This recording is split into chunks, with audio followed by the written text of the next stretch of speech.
16 ministres, pas moins autour de Jean-Pierre Raffarin. Le gouvernement veut marquer le coup en présentant ses mesures anti-chauffards. Plus de contrôles, plus de sanctions et un permis probatoire pour les jeunes. Le détail dans un instant et 3 questions à Gilles de Robien, ministre des Transports.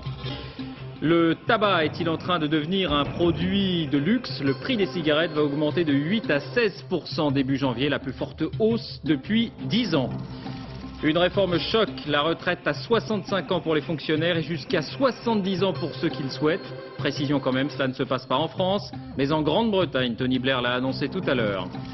Avis aux 30 millions et plus de propriétaires de téléphones portables, la facturation à la seconde proposée désormais par les 3 opérateurs est le plus souvent désavantageuse, c'est ce que révèle une enquête de Que Choisir. Enfin, fascinant, abrutissant ou éducatif, c'est selon. Les jeux vidéo seront encore les incontournables de ce Noël 2002, secteur en pleine croissance. 3 adolescents sur 4 possèdent une console, c'est l'enquête de cette édition. Bonsoir à tous, merci de votre attention. Avant de développer ces titres, direction New York, sur le site du World Trade Center. 15 mois après la chute des tours, la ville s'interroge toujours comment les remplacer. Un sujet à fleur de peau. En juillet, toutes les propositions avaient été retoquées. 7 nouveaux projets étaient présentés aujourd'hui. Sur place, Pascal Golomer. À quoi ressemblera dans 10 ans le site du World Trade Center? À chaque architecte sa réponse. 7 équipes ont été sélectionnées à travers le monde, parmi plus de 400 candidats. 7 projets très différents les uns des autres, très ambitieux en tout cas. Pour certains, il s'agit de reconstruire, au cœur de la ville, le plus haut gratte-ciel du monde, jusqu'à 640 mètres. Tous, bien sûr, accordent une large place à la construction du monument du souvenir. Préserver, pourquoi pas, le lieu précis où s'élevaient les 2 tours. Un lieu de recueillement. En tout cas, la ville a retenu les leçons du fiasco de juillet dernier lorsque les premières ébauches avaient déçu le monde entier. Cette fois, les architectes ont eu carte blanche. Les New-Yorkais pourront donner leur avis sur ces différents plans et maquettes au cours des prochaines semaines. Mais il n'y aura ni vainqueur ni vaincu. Les autorités ne feront que s'inspirer de ces propositions pour élaborer leur projet final au printemps prochain. On les attendait, on en connaît maintenant le détail. Le gouvernement a donc annoncé les mesures de son plan anti-chauffard. Une image d'abord avant de les présenter, comme une coïncidence. C'est aujourd'hui qu'étaient célébrées les obsèques de Ronan Picard, ce policier fauché dimanche dernier sur une autoroute du Val-de-Marne. Nombreuses personnalités présentes à la préfecture de police de Paris pour soutenir sa famille et notamment son épouse. Et on va également rappeler quelques chiffres. 7720 morts l'an passé, soit 22 par jour. Des chiffres qui font de la France un des pays d'Europe où la route est la plus meurtrière. 2 fois plus par exemple en proportion qu'en Grande-Bretagne ou en Allemagne.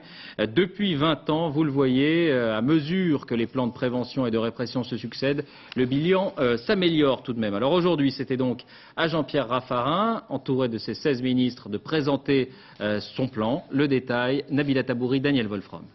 Monsieur le ministre, est-ce que vous respectez le code de la route, vous, personnellement? Je fais tout pour le respecter, avec ou sans chauffeur. J'ai pas fait d'embouteillage, j'ai terminé à pied pour pas bloquer. Et pour cause, Jean-Pierre Raffarin et pas moins de 16 ministres étaient là cet après-midi pour sanctionner les chauffards. Alcool ou vitesse, vous pensiez y échapper, ce sera désormais difficile. L'objectif d'ici 2004, contrôler tous les automobilistes. Et pour ça, le gouvernement se donne les moyens. 1 millier de radars automatiques vont être déployés d'ici 3 ans. Du travail en moins pour les forces de l'ordre, ils pourront se consacrer aux tests d'alcoolémie. En cas d'homicide involontaire ou de blessure, l'excès de vitesse, le défaut de permis ou l'usage de stupéfiants deviendront circonstances aggravantes comme la conduite en état d'ivresse actuellement. Et les condamnations pourront aller jusqu'à 10 ans de prison et 150 000 € d'amende. Le permis blanc, c'est-à-dire l'autorisation de rouler pour raison professionnelle, sera également supprimé. Chaque contrôle pourra aboutir à une sanction. Donc c'est la fin du pas vu, pas pris. Pour éviter de surcharger les tribunaux, on va simplifier les procédures. Mise en place d'une amende forfaitaire en fonction de l'infraction, cette amende sera envoyée directement au domicile. Et avant de la contester, il faudra la payer. On commence à bien accélérer. Allez, la patate. Punir mais aussi prévenir. Pour les jeunes conducteurs, un permis probatoire de 3 ans. Et pour les automobilistes de plus de 2 ans, des contrôles de santé tous les 2 ans. Aujourd'hui, c'est beaucoup d'émotions. C'est beaucoup d'émotions parce qu'il y a des choses à propos desquelles on nous riait au nez quasiment sans se cacher depuis très très longtemps et qui sont décidées. Et c'est vrai que l'émotion est aujourd'hui, c'est le jour d'être ému et content. Oui. Le gouvernement auscultera les chiffres de la délinquance routière tous les 3 mois. Et s'il le faut, il durcira les sanctions jusqu'à ce que les Français lèvent le pied. On s'arrête sur un point particulier, les contrôles automatiques. Il faudra plusieurs années avant que le dispositif se mette en place. Il existe déjà ailleurs en Europe. Nicolas Lemarinier. Le radar automatique, c'est déjà une réalité chez nos voisins européens. Aux Pays-Bas, sur ce portique, on surveille une portion d'autoroute. En Grande-Bretagne, 10 000 dispositifs sont installés sur le bord des routes. Le principe, le radar détecte l'excès de vitesse, prend la photo du véhicule et la transmet à l'ordinateur de la police. Les contrevenants reçoivent leur PV dans la semaine, car la police a accès aux fichiers des propriétaires de véhicules. La police peut donc envoyer les contraventions très rapidement, c'est fait électroniquement et la preuve est concluante. Ce bijou technologique, certains conducteurs français y ont déjà eu affaire. Quelques rares sites sont équipés, comme le tunnel de Chambéry ou encore l'autoroute urbaine d'Angers. Ici, le nombre d'accidents a baissé de 30%. Le gouvernement veut installer 1000 radars en 3 ans, mais il y a un souci. Ces appareils sont illégaux selon le code pénal. Ça existe depuis Napoléon. On ne constate une infraction que si on est sur place. Tout système qui tente à automatiser le relevé d'une infraction en l'absence de tout agent sur place est illégal. Autrement dit, il faut changer la loi. Tout cela prend du temps et puis les radars coûtent cher, 100 000 € pièce. Il faudra débourser 15 millions d'euros rien qu'en 2003. Il y a un aspect qui n'est pas directement évoqué dans ce plan. Il s'agit du degré d'alcoolémie toléré au volant. Certains au sein du gouvernement avaient proposé l'alcool zéro. La mesure n'a finalement pas été retenue. Jean-Daniel Flézaquier, Gilbert Usan. 0,05. Du cidre, 2 verres de cidre. Ça vous fait 0,10 dans le sang. Contrôle d'alcoolémie cette nuit à Rouen. En France, au-delà de 0,5 g d'alcool par litre de sang, on est en infraction et il ne s'agit pas que d'une finesse juridique. Une étude réalisée à partir de 500 000 accidents a montré qu'une alcoolémie supérieure à 0,5 g est retrouvée dans 2/3 des accidents mortels la nuit et que les nuits de week-end, conduire avec un taux au-delà de la limite, multiplie par 50 le risque d'accident mortel. Mais combien faut-il consommer pour atteindre ces fameux 0,5 g par litre? Pour un homme de corpulence moyenne, 3 verres suffisent. Chez une femme mince, avec 2 verres on est à la limite, alors qu'un homme de forte corpulence pourra boire 4 verres. Le professeur Reynaud, qui a réalisé l'étude sur les accidents, déplore que les contrôles d'alcoolémie soient 50 fois moins fréquents que les contrôles de vitesse et pense que la France devrait songer à abaisser le taux légal d'alcoolémie. Si on ne prend pas des mesures courageuses, c'est-à-dire faire passer partout qu'au-delà de 3 verres on ne conduit pas, si on ne multiplie pas les contrôles et si on n'aide pas les gens contrôlés avec une série de stratégies de soins, alors il faut passer au taux zéro. Parce que le taux zéro aura une valeur symbolique extrêmement forte et rappellera que si on veut vraiment diminuer le nombre de morts et d'handicapés sur la route et s'en donner les moyens, il ne faut pas boire. L'arrivée de bières fortement alcoolisées complique encore les choses. Alors que les bières traditionnelles titrent entre 4 et 5 degrés d'alcool, on trouve maintenant des produits à 8,5 et même 10 degrés conditionnés en demi-litre. Or, 3 canettes de bière à 10 degrés, c'est autant d'alcool qu'une demi-bouteille de whisky. Alors, plutôt que de se livrer à de savants calculs, le plus simple, c'est de se dire que celui qui conduit, c'est celui qui ne boit pas. Bonsoir Gilles de Robien. En tant que ministre de l'Équipement et des Transports, vous êtes évidemment l'un des artisans de ce plan. Avant de parler de cette question précise du degré d'alcoolémie, un mot sur la philosophie générale de ce plan. Il est quand même clairement répressif. Vous reprendriez à votre compte le vieil adage selon lequel la peur du gendarme, c'est le début de la sagesse?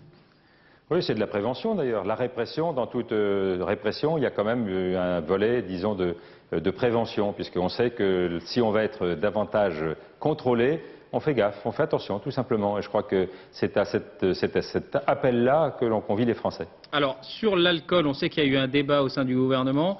Est-ce que ce n'est pas finalement le lobby des bouilleurs de cru ou de la filière viticole qui l'a emporté? On ne touche pas aux 0,5 g par litre. Non, non, pas du tout. On augmente considérablement les sanctions pour prise d'alcool au-dessus de 0,50 g, puisqu'entre 0,50 g et 0,8 g, c'est 6 points de moins sur le permis. Ça veut dire qu'un conducteur nouveau qui est pris avec 0,7 g par exemple n'aura plus de permis, il sera obligé de le repasser. Donc c'est extrêmement grave et celui qui a 2 fois, qui a 3 ans ou 4 ans de permis de conduire, à ce moment-là, eh bien, il se verra privé après 2 infractions de son permis et il sera obligé de le repasser aussi. Donc c'est une aggravation considérable. Mais l'alcool zéro au volant, c'était pas envisageable? On peut toujours envisager, on va voir si cela est efficace. Et puis le Premier ministre a promis de se revoir tous les 3 mois pour faire le point. Si jamais il y avait encore trop d'alcoolémie et des accidents dont la cause est l'alcoolémie, bien entendu qu'il faudrait à ce moment-là prendre d'autres mesures et d'autres sanctions. Mais nous pensons que les mesures qui sont prises aujourd'hui sont des mesures exemplaires, qu'elles vont avoir un effet sur la durée, bien sûr. En tout cas, on va pouvoir le mesurer tous les 3 mois et on prendra en tout cas les mesures qui s'imposent si jamais c'était insuffisant. Alors encore un mot, et je m'adresse au conducteur parce que j'ai vu votre tribune publiée hier dans Le Monde et vous dites « Comme tous, j'ai eu ma part de responsabilité, j'appartiens à cette génération bagnole de l'après-guerre pour laquelle la voiture était un outil extraordinaire de liberté et aussi, avouons-le, de frime et d'élitisme. » Alors ça veut dire qu'au volant, vous avez été plutôt Alain Prost ces dernières années qu'un conducteur sage? Pas avec le talent d'Alain Prost, bien entendu, mais j'ai fait aussi des excès de vitesse, j'ai certainement fait des fautes de conduite, plus souvent qu'à mon tour. Et donc aujourd'hui, je crois vraiment que le sport national, ça n'est pas de faire de la vitesse ou de faire des infractions, parce que pas vu, pas pris, c'est au contraire de savoir qu'on est contrôlé et d'avoir la conscience que l'infraction, c'est synonyme de blessés, c'est synonyme de tués sur les routes et c'est synonyme de victimes trop nombreuses. Et donc aujourd'hui, le sport national, c'est la route apaisée, c'est-à-dire la route et la bagnole qui sert à aller d'un point à un autre de façon confortable, d'une façon conviviale et d'arriver entier à l'objectif. Merci, Monsieur le Ministre, d'avoir répondu à nos questions. La lutte contre les chauffards est effectivement un combat quotidien. À Toulon, le motard de 26 ans qui avait été chronométré à 208 km/h en pleine ville a été interpellé aujourd'hui et écroué. Il s'agit d'un récidiviste qui de plus prenait plaisir, semble-t-il, d'après les témoins, à narguer les policiers. Il risque 2 ans de prison. Préoccupation quotidienne aussi pour les tribunaux de grande instance. Exemple à Rouen, où on voit passer chaque semaine quelques 200 personnes. Séance ordinaire avec des contrevenants peu concernés. Reportage Yann Jiquel, Rémi Poissonnier. Tribunal de grande instance de Rouen, ce mardi, 37 dossiers de conduite en état d'ivresse. Le tribunal. Premier prévenu, il a pris l'autoroute A13 de nuit à contresens avec 1,4 g d'alcool dans le sang. Bilan, 4 blessés et pas vraiment de remords. J'ai pris l'autoroute, j'étais souvent en prise de l'alcool, c'est certain. Mais bon, c'est vrai, comme a dit mon avocat, que c'est un endroit quand même particulier. J'ai fait ce jour-là, j'ai fait un déménagement. Je ne sais pas si vous avez déjà fait un déménagement. Hein, vous êtes avec les copains, hein, on fait une petite bouffe, et puis bon, c'est ce qui s'est passé, quoi. Jugement, 6 mois de prison avec sursis, 1 an de suspension de permis. Monsieur Le Prévost, quant à lui, est multirécidiviste. Contrôlé avec plus de 2 fois la quantité limite légale d'alcool dans le sang, il se sent ni coupable ni responsable. J'ai eu un accident, j'ai eu une accrocheuse en état d'ivresse. Là, c'est pas un état d'ivresse, il y a des ressanglés, c'est vrai. Je fais pas partie de cela. Je me suis fait avoir, j'avais pas grand-chose, mais bon, je suis récidiviste. On va payer les pots cassés. C'est tout. 2,26 g, lui aussi multirécidiviste, défaut de permis et toujours pas coupable. Est-ce que vous êtes satisfait du jugement? Ah oui, pas mal, oui, parce que je ne suis pas trop mal sorti, oui. Mais j'ai jamais tué personne, moi. Je me suis seulement fait arrêter sur un simple contrôle d'alcoolémie, c'est tout. Hein. Vous pensiez être maître de votre véhicule? Non, on ne peut pas être maître avec l'alcool qu'on a dans le sang, on ne peut pas être maître son véhicule, mais bon. Moi, je me sentais capable, ils ne me rentrent pas ils me rentrent pas dedans, moi je rentre à la maison. Hein. En France, 2 tiers des accidents mortels sont liés à l'alcool. Prochaine audience, mardi. Dernier exemple, il y a 1h30 à peine, 2 personnes tuées, 6 blessées sur l'autoroute A7 à la hauteur de Bolène. 3 voitures et 2 poids lourds ont été impliqués dans ce carambolage. L'autoroute est fermée dans le sens sud-nord et gênée dans le sens Paris-Marseille. Autre actualité de cette journée, on reste dans le domaine de la santé publique, la hausse du prix des cigarettes. Les fabricants de tabac ont fait leurs calculs, ils ont donné les chiffres aujourd'hui. Cette hausse sera la plus forte depuis 10 ans, entre 8 et 16% dès le début du mois de janvier. Florent Muller. Qui paie le moins, paie le plus. Les cigarettes les moins chères augmenteront dès le début de l'année prochaine de plus de 16%. Bercy ne mégote pas, ce grand bond est le plus spectaculaire depuis 10 ans et n'est, comme de bien entendu, guère prisé des amateurs. Monsieur, vous êtes au courant de l'augmentation du tabac? Quand? Du prix du tabac à la fin du mois? Comme tous les ans. Comme tous les ans, malheureusement. Qu'est-ce que vous en pensez? Vous allez continuer à acheter votre paquet? Même à 4 €? Je trouve que c'est plus normal que l'augmentation sur l'essence, où là tout le monde prend l'augmentation. Donc à partir du moment où on a un vice, on l'assume ou on l'assume pas. En revanche, les paquets les plus chers aux volutes distingués n'augmenteront que de 8%. Les blondes ne méprisent plus les brunes. Désormais, seuls 60 petits centimes les séparent. Cette tentative d'harmonisation est le fruit d'une négociation entre les fabricants et le ministère des Finances. Le budget 2003 prévoit une hausse d'1 milliard d'euros supplémentaires de recettes fiscales. Bercy est sur son nuage, mais au tabac, on fulmine toujours. La lutte antiterroriste, on connaît les premiers résultats des analyses des produits découverts après les 4 interpellations de la Courneuve avant-hier.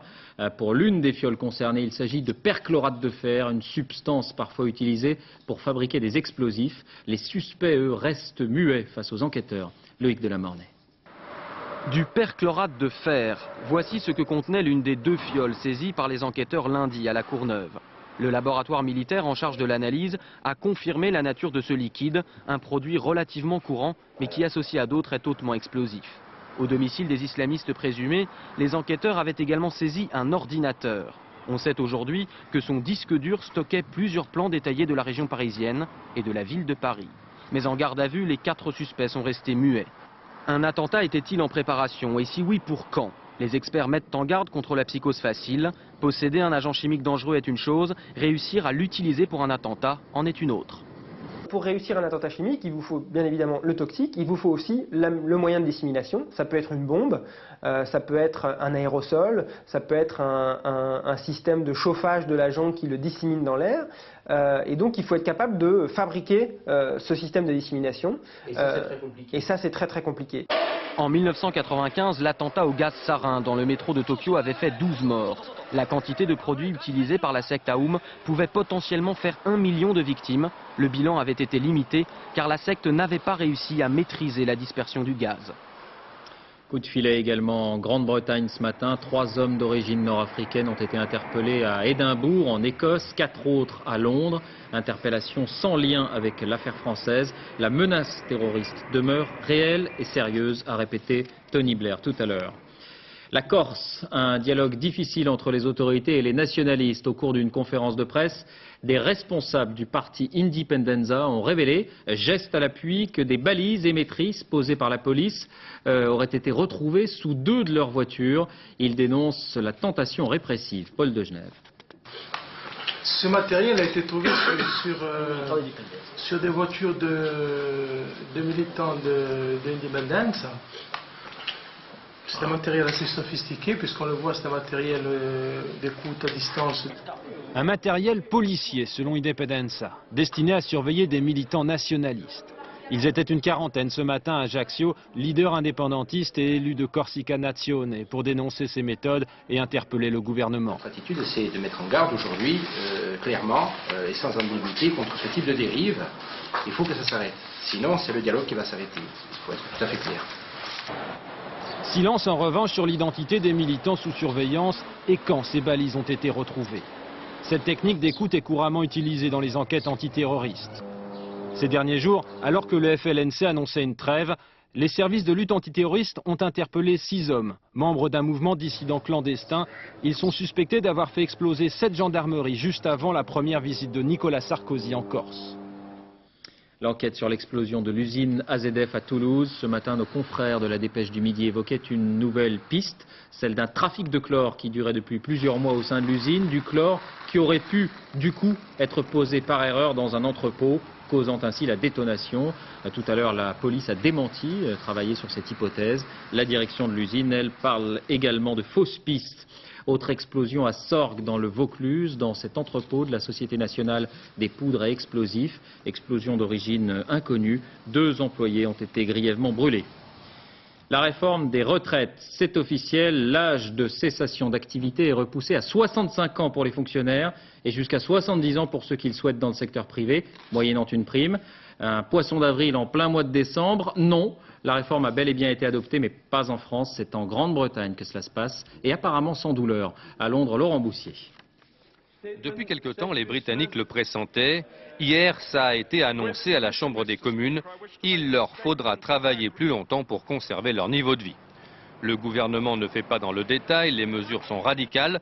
Retraite à 65 ans pour tous et incitation fiscale à travailler jusqu'à 70 ans. Nous avons 2 options, soit nous travaillons plus, soit nous économisons plus.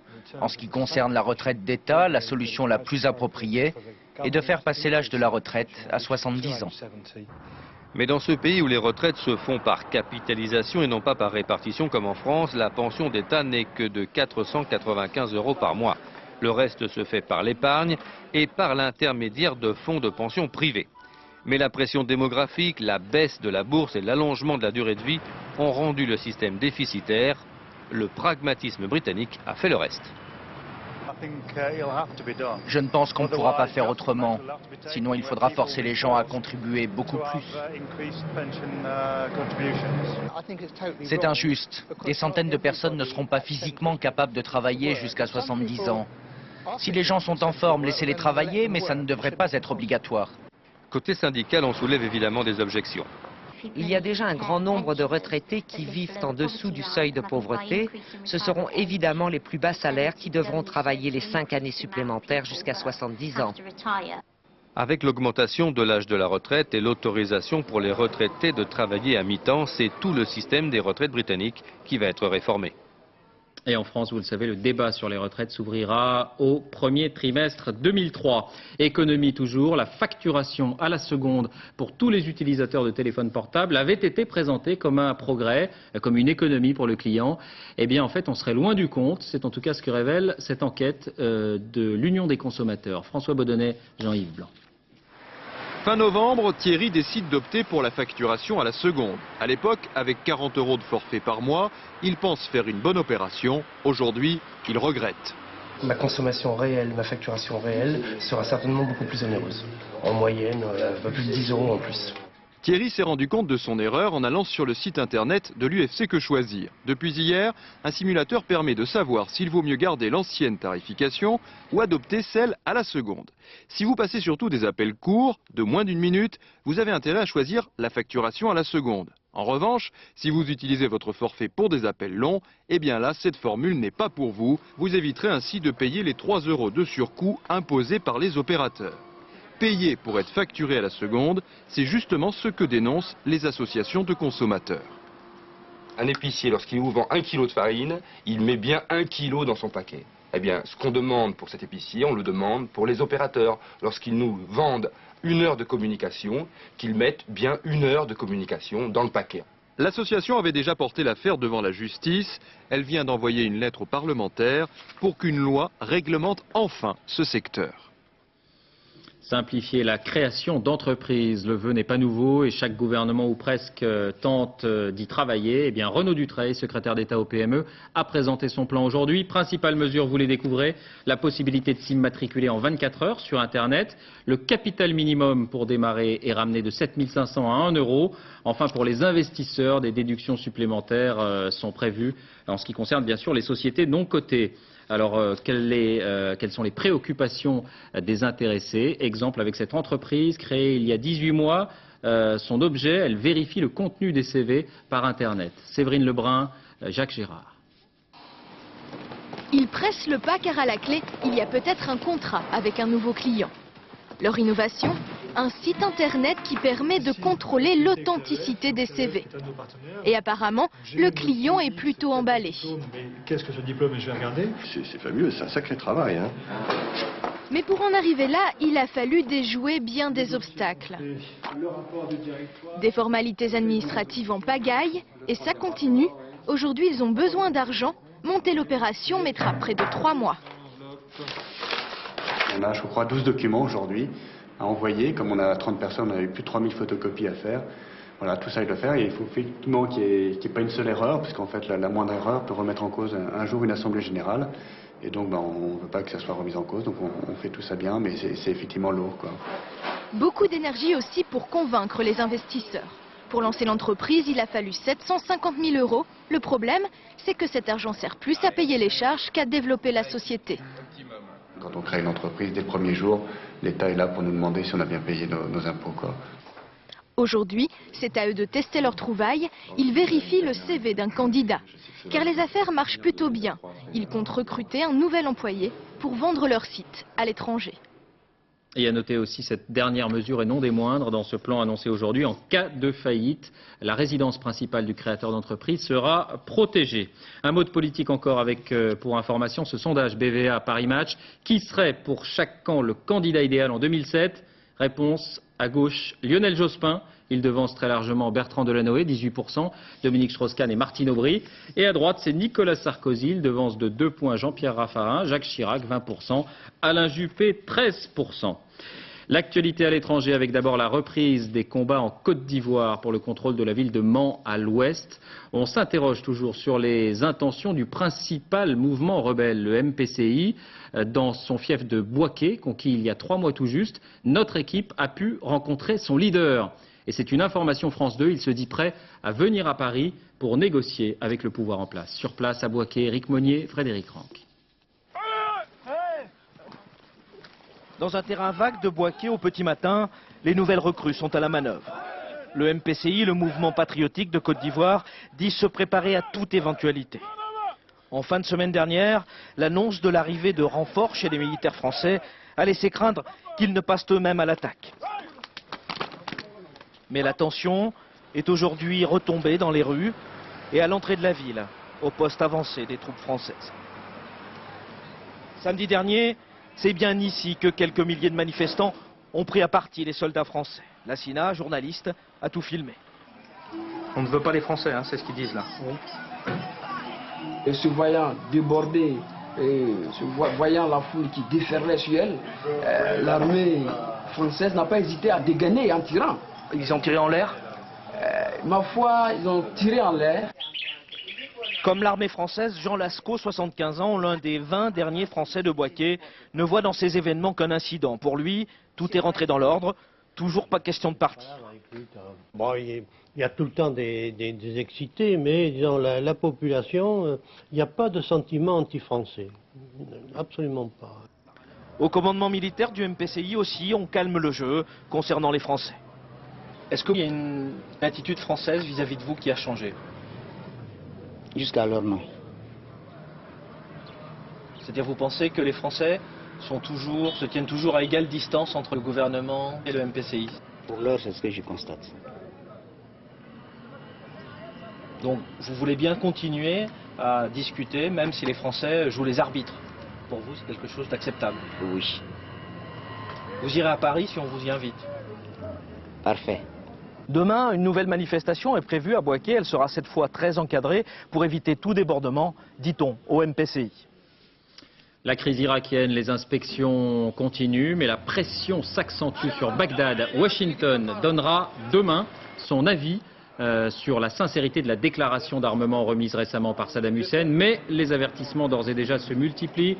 George Bush, il y a quelques instants, s'est dit préoccupé par des omissions dans ce rapport, tandis qu'à Londres, on estime, je cite encore, qu'il n'est pas complet. Autre pays classé sur l'axe du mal par les États-Unis, la Corée du Nord. Elle vient de révéler officiellement qu'elle possédait l'arme nucléaire, information qui a dominé la campagne présidentielle chez le voisin sud-coréen qui est en première ligne. L'élection aura lieu demain. Que faire face à la menace? À Séoul, envoyés spéciaux Philippe Rochaud, Sylvain Gioul. Le regard des Coréens du Sud sur la Corée du Nord a quelque peu changé depuis qu'ils savent que leur voisin communiste a décidé de relancer son programme nucléaire militaire. On s'inquiète dans les familles, on n'oublie pas que la guerre de Corée a fait près de 3 millions de morts dans les années 50 et séparé des milliers de gens. C'est vrai que j'ai peur. Je suis sûr qu'il ne faut pas avoir de nucléaire dans notre pays, la Corée. À travers la relance de son programme nucléaire, la Corée du Nord vise l'Amérique, qui veut la forcer à mettre fin à ce programme. Avec son million d'hommes sous les drapeaux, elle vise aussi son voisin du Sud. Paradoxalement, le Sud aide financièrement le Nord à survivre. Mais le régime communiste nord-coréen est accusé d'avoir détourné l'argent du Sud pour financer son programme nucléaire. Au nom de la politique d'ouverture, le gouvernement actuel a versé de l'argent liquide à la Corée du Nord et fait d'autres mauvaises choses. Cela doit s'arrêter. On ne peut pas les aider à développer des armes de destruction massive. On sait que la Corée du Nord possède au moins 2 têtes nucléaires dans son arsenal, une menace largement suffisante. Je ne pense pas que la Corée du Nord puisse utiliser actuellement des armes nucléaires dans une crise majeure, mais cette possibilité ne peut pas être écartée. La télévision nord-coréenne diffuse régulièrement ces images de guerre, un message pour les États-Unis, mais aussi pour le Japon et la Corée du Sud, qui ont beaucoup plus à craindre des armes conventionnelles de la Corée du Nord que des missiles nucléaires. En bref, encore à l'étranger, un attentat de grande envergure déjoué en Espagne. Les artificiers ont fait exploser cette voiture piégée, interceptée à 40 km au nord de Madrid hier. 2 hommes appartenant à l'ETA se trouvaient à l'intérieur. Lors de leur interpellation, un garde civil a été tué. L'Espagne et plus particulièrement la Galice touchée par la 3e vague de la marée noire, issue des coques du Prestige. Le fioul arrive de façon continue entre les villages de Corme et de Ribera. La colère des pêcheurs n'est pas retombée. Nouvelle manifestation la nuit dernière contre l'inertie du gouvernement. Une marée noire qui, avant même d'avoir touché la France, met des entreprises en difficulté. Le numéro 1 français du filet à crevettes est ainsi sur le point de déposer le bilan. Ses commandes sont en chute libre. François Privat, Alain Darigrand. Yves Roudier est le patron d'une fabrique de filets de pêche de Charente-Maritime, l'une des plus importantes dans son secteur d'activité. Il vient de déposer les 5 premières plaintes françaises contre les différents organismes de contrôle qui ont inspecté le Prestige. Avec la menace d'une marée noire, ses carnets de commandes désormais sont vides. En 8 jours de temps, j'ai reçu environ 70 annulations de rendez-vous. C'est la période à l'heure actuelle où je passe chez les gens pour prendre des commandes d'avant-saison. Je ne peux obtenir chez personne un rendez-vous, tout le monde est dans le doute. Dans leur courrier, pour se justifier, les clients invoquent clairement le naufrage du Prestige. Yves Roudier a déjà été victime de la pollution de l'Erika, avec une perte de 64% de ses ventes de l'année 2000, pour un trou de 500 000 € dans la caisse. Et pourtant, le FIPOL a rejeté ses 4 demandes d'indemnisation. La zone indemnisable s'arrête à La Rochelle. Et malheureusement pour moi, je me trouve à 100 km en dessous de cette zone-là. Ces métiers à tisser fonctionnent depuis plus de 60 ans. Ils ont résisté à l'incendie de l'usine en 1985, mais pourraient s'arrêter définitivement à cause d'une marée noire. L'affaire Buffalo Grill maintenant, cette chaîne de restauration en pleine turbulence. 2 de ses responsables viennent d'être mis en examen il y a tout juste une demi-heure pour homicide involontaire. On pensait que seules des fraudes et peut-être des importations illégales de viande de bœuf leur étaient reprochées. Apparemment, la justice cherche à savoir si de la viande contaminée n'aurait pas été servie. Sophie Rodier. C'est la consternation chez les salariés et les clients de l'enseigne Buffalo Grill. Ce soir, 2 dirigeants du service d'approvisionnement en viande ont été mis en examen pour homicide involontaire par la juge Marie-Odile Berthella-Geffroy.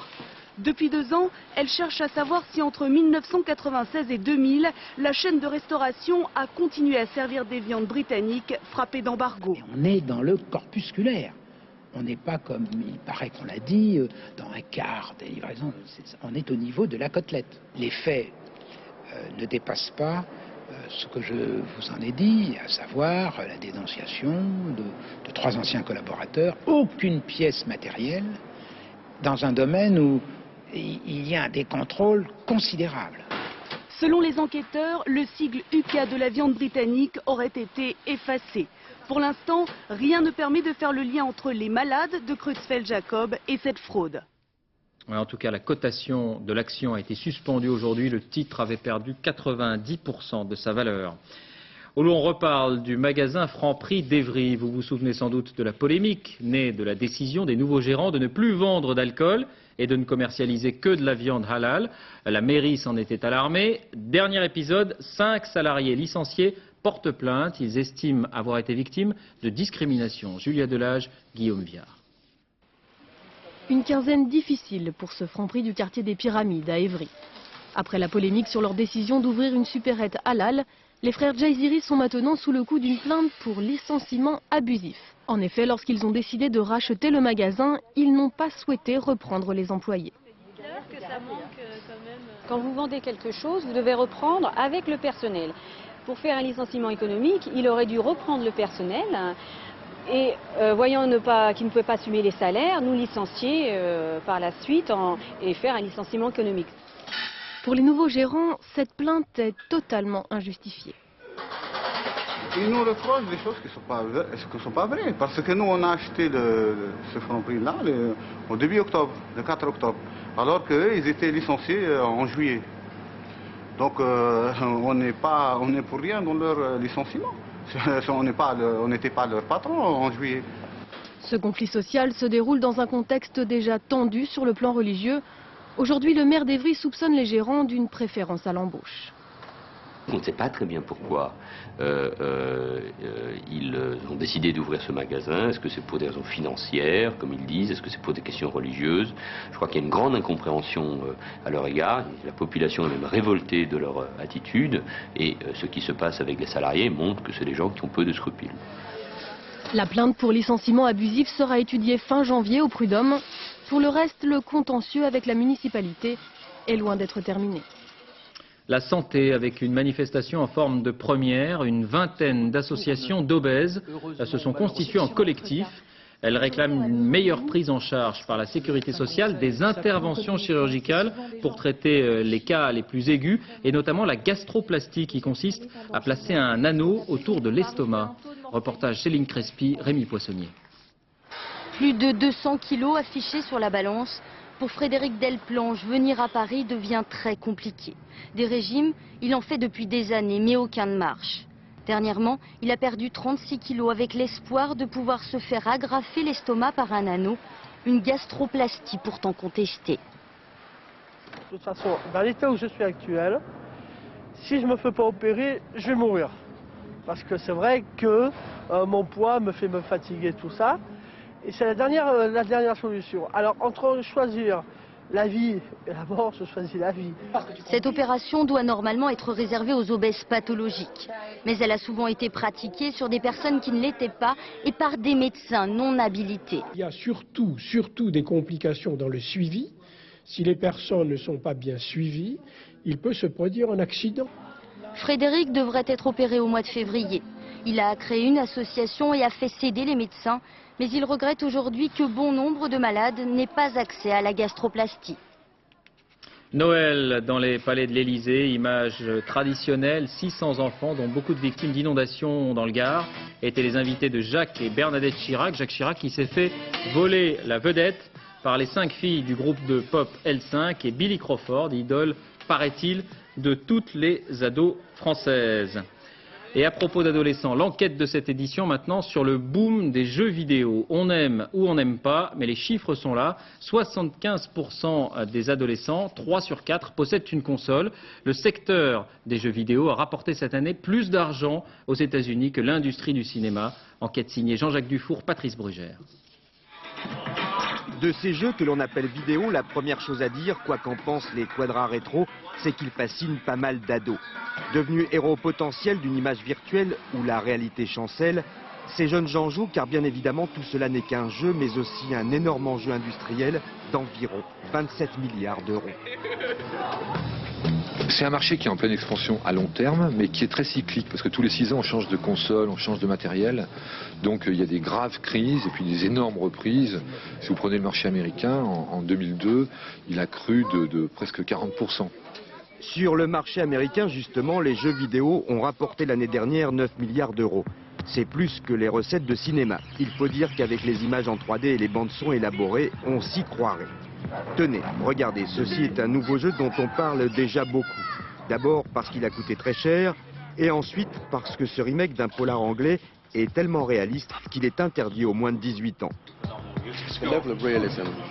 Le niveau de réalisme de ce jeu est exceptionnel. On a employé de vrais acteurs, des professionnels du scénario. Tout a été réglé au détail près.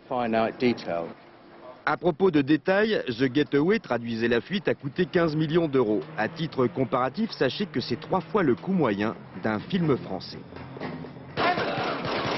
On pense qu'il y a 10 ans, disons, la moyenne d'un jeu, c'était $1 million, $1 million d'euros.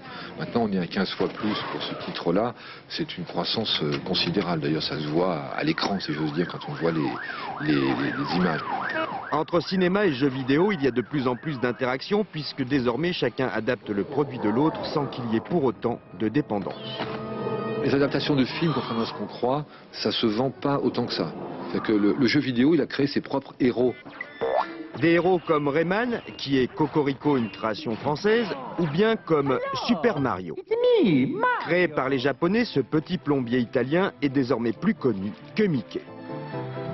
Effectivement, Super Mario est le héros le plus connu du jeu vidéo. Il est là depuis 22 ans. En 22 ans, il a vendu 165 millions de jeux et cette année, il a fêté son anniversaire avec un nouveau jeu qui s'appelle Super Mario Sunshine, qui est un best-seller cette année encore. Et puisque l'on n'arrête pas le progrès, voilà ce que vous allez découvrir l'année prochaine. Un jeu sans console où le héros, ce sera vous. Ce sera le premier jeu à utiliser une caméra. Pour jouer, vous vous servirez de vos mouvements, vous n'aurez plus besoin de console. Pour passer à la télé sans postuler, ce jeu semble parfait. Des jeux de demain, on revient aux jeux d'hier et d'aujourd'hui avec du cirque. Les artistes russes sont à l'honneur au cirque Phoenix à Paris, au programme du trapèze, leur spécialité. Et vous allez le voir, un numéro très impressionnant de voltige équestre. Sophie Jouve, Diane Richard.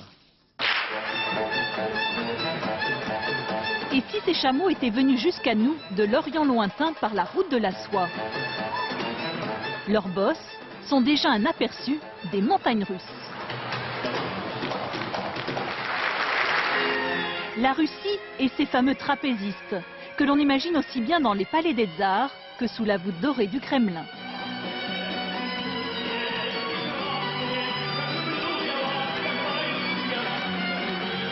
La tradition du cirque remonte à partir de 1854, quand le premier cirque est arrivé à Saint-Pétersbourg. C'était un cirque italien. Il y a eu un engouement aussi bien de la noblesse que du peuple. Et depuis, les Russes ont beaucoup développé le cirque.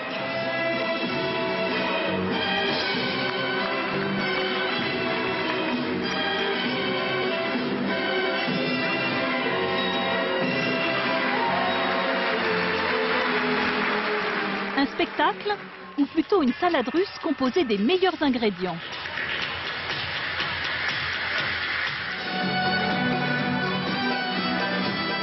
Seigneurs de la toundra, les ours ne sont pas des peluches à mettre dans toutes les mains.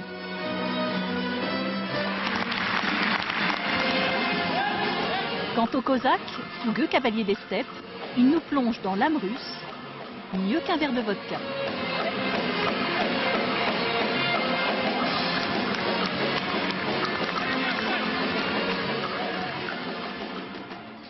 Quel cirque! Fin de cette édition, merci d'avoir suivi. À suivre la météo, Patrice Drevet. L'info sur France 2, 1h, dernier journal, Alexandre Cara. Demain, dans les 4 vérités, Françoise Laborde recevra Renaud Muselier, secrétaire d'État aux Affaires étrangères. On se quitte avec ces images du Japon. Tout le monde a droit à la visite du Père Noël, même les poissons. Les cadeaux, en l'occurrence, de la nourriture, ils sont distribués, évidemment, dans l'aquarium. À demain!